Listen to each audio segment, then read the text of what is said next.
in tonight. A new round of storms yet again, stretching from Texas to Pennsylvania to New York. In fact, there are already tornado warnings in Texas as we're on the air tonight. 30 million Americans in the path of these slow-moving storms tonight. Flooding rains and straight-line winds near Houston already. 2 people killed in Oklahoma when floodwaters swept them away inside their vehicles. And in Blanchard, Oklahoma tonight, a community cut in two. The road was washed away, a giant crater, stranding families there. And a utility pole exploding in Pittsburgh. In fact, nearly 250,000 people in Pennsylvania tonight without power. Lee Goldberg standing by to time this out, and Maria Villarreal with the images coming in tonight. Powerful storms on the move tonight. Oh my God! For the 4th night in a row, millions under threat from severe storms and record-breaking deadly flooding. Late today, a tornado reported on the ground north of Austin near Killeen, Texas. Overnight north of Houston, 70-mile-an-hour straight-line winds slamming Leona, Texas. North of Dallas, Freddie Chang's house in Carrollton scorched. I heard a loud boom. After a lightning strike set it on fire. South of Oklahoma City in Blanchard, catastrophic damage. It's been raining here for days. The ground is soaked, and it actually gave way right here on this county road. You can see a 30-foot drop down, and actually families are on the other side, 10 of them stranded. One of them, John Tees, speaking with our affiliate KOCO by cell phone. They asked me to go ahead and park my truck across the road, which I parked my son's truck. You can see it down there. That way no one accidentally came through and got, in trouble. Authorities in Oklahoma say 2 people were killed in the state overnight when their vehicles were swept away by floodwaters. David, right now, county leaders are racing to build a new road just about a mile from where I am standing down the road. Right now, they're trying to get to those families that have been stranded, especially with more severe weather headed this way in just a few days. David? Yeah, that's really something tonight, Maria. Thank you. Let's get right to Chief Meteorologist Lee Goldberg from our New York station, WABC, back with us again tonight. He's tracking it all for us. Hi, Lee.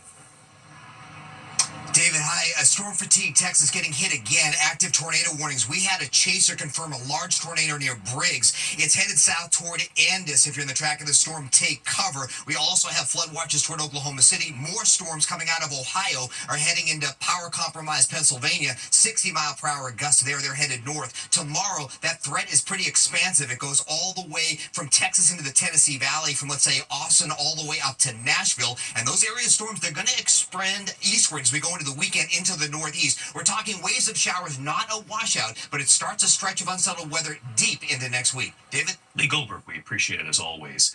We turn now to the terrifying moment during a Major League Baseball game, the fan falling from the stands right onto the field in Pittsburgh, stunning the players who witnessed it, many bowing their heads in prayer as emergency teams rushed into that fan, who is now in critical condition tonight. Here's Will Reeve. Tonight, this video capturing the terrifying moment a man fell from his seat at Pittsburgh's PNC Park, landing on the field, now in critical condition. We've had one person fall out of the stands, 20-plus feet. We've got 3 medics working to assess and extract the patient out.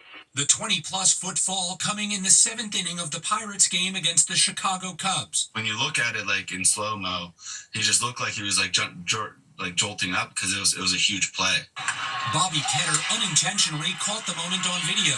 It happened so fast, and then we looked over at the Pirates, and they all had their hats off, and that's when I knew it was pretty serious. Players frantically trying to alert umpires and security. The game paused, players taking a knee as medical personnel attended to the man, taking the fan away on a gurney and rushing him to the hospital. Obviously a very scary moment, and just you kind of see like everybody's taking a knee and just praying and hoping everything's okay. Today, Pirates chairman Bob Nutting stating, Pirates baseball is like a community, and our fans are like family. In times like these, we must come together, support one another, and keep him and his loved ones in our prayers. David, Pittsburgh Public Safety says the incident is being treated as accidental, and the man remains in the hospital in critical condition. David? All right, Will Reeve tonight. Thank you, Will. There are also major developments tonight involving Aaron. Thank you. Now to the economy tonight and the impact of President Trump's tariffs. Tonight, General Motors, the latest corporation to change its outlook. GM now predicting earnings will be down between $4 and $5 billion this year due to the tariffs, almost 1/3 of their earlier expectations. GM's CEO tonight saying they plan to leave car prices for consumers consumers at about the same level. Also tonight, candy maker Hershey reporting its first quarter earnings are already down, and they expect tariffs to cost them $20 million a quarter. Hershey imports cocoa beans from around the world. And one more note on the economy here. McDonald's now reporting sales fell 3.6% during the first quarter of this year. The company tonight saying that's the largest decline since the pandemic. The company CEO saying consumers are grappling with, quote, economic uncertainty. When we come back tonight, the measles scare at a major American airport tonight. An infected traveler passing through a terminal 2 days in a row. Also, the warning tonight if you have an iPhone involving hacking and what you can do. Diane Sawyer is here with actor Kelsey Grammer, and then the images coming in right now. This is a large fire burning, smoke visible for miles.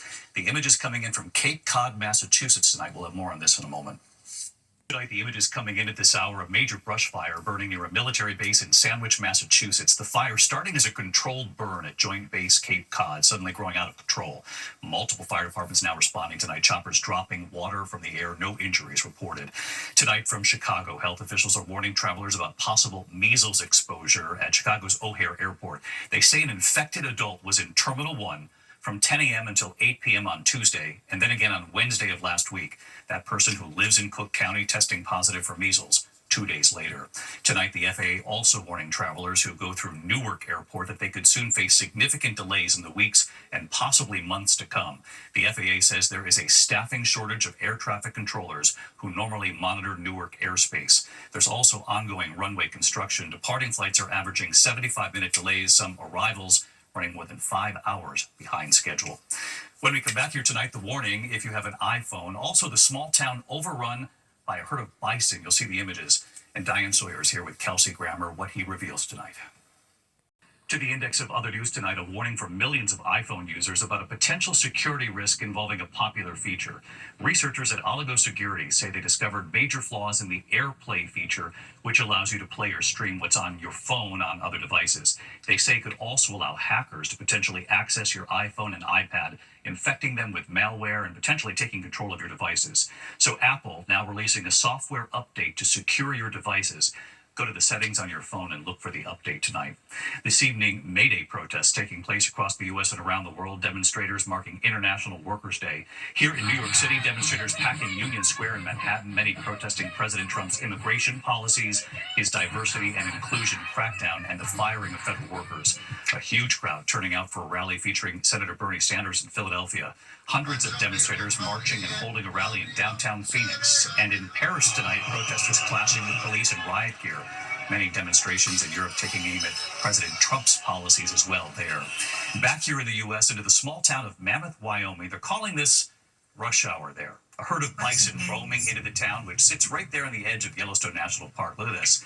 They feed on the grass wherever they find it, outside restaurants, a gas station there, the general store. They're really everywhere. The residents say they're getting used to it. Tourists tonight being reminded to keep their distance. When we come back on the broadcast,